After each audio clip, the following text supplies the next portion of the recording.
अस्सलाम वालेकुम नाज़रीन, इस वक्त हम मौजूद हैं NJV कॉलेज के सामने, जो कि ओल्ड असेंबली बिल्डिंग भी कहलाती है, और हमारे दाएं जानिब रेडियो पाकिस्तान है। हम इनके दरमियान MA जिन्ना रोड पर मौजूद हैं, जहां पर ग्रीन लाइन बस का तोसी मंसूबा जारी है।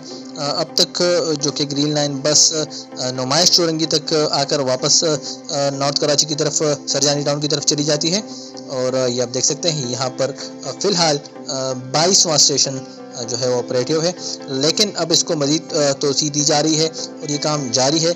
मगर यहाँ पर हम आपको एक ख़ास बात बताते चलें, क्योंकि काफ़ी दिनों से ये न्यूज़ में आ रहा है कि दरख्त काटे जा रहे हैं इस हवाले से, और गुज़िश्ता जो ट्रैक बनाया गया उसके लिए भी काफ़ी दरख्त काटे गए।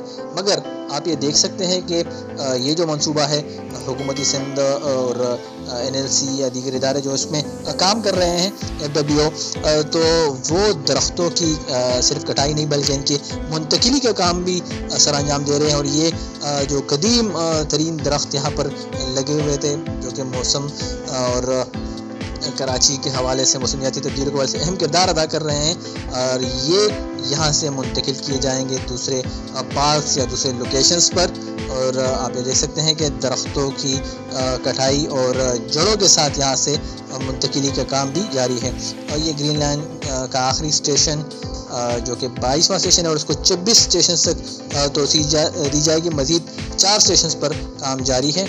और ये कदीम तरीन दरख्त जो कि MA जिन्ना रोड पर मौजूद थे, और अब इनकी मुंतकिली का काम सर अंजाम दिया जा रहा है, और इनको ख़त्म नहीं किया जा रहा बल्कि इनको मुतबादिल जगह पर शिफ्ट किया जा रहा है, क्योंकि इतने तनावर और इतने कदीम दरख्त सदियाँ लगती हैं इन दरख्तों को इस कंडीशन और इस हालत तक आने में। लिहाजा हम सिंध हुकूमत और इदारों की जानिब से इस कोशिश को सराहते हैं, जो कि मौसमियाती आलूदगी और तब्दीलियों को रोकने में मददगार साबित होगा। आप देख सकते हैं कि सड़क के दोनों जानिब दरख्तों को काटा गया है, और इनके इर्द गिर्द जड़ों समेत इनको निकालने के लिए ट्राई की गई है, और हिफाजती इक़दाम भी किए गए हैं। ग्रीन लाइन बस मंसूबे से मुकम्मल तौर पर इस्तिफ़ादा हासिल करने के लिए ज़रूरी है कि इसका तोसी मंसूबा टावर तक तकमील किया जाए इसका, और ताकि कारोबारी और जो तिजारती मराकज़ हैं वहाँ पर काम करने वाले अफराद इससे मुकम्मल इस्तिफ़ादा हासिल कर सकते हैं।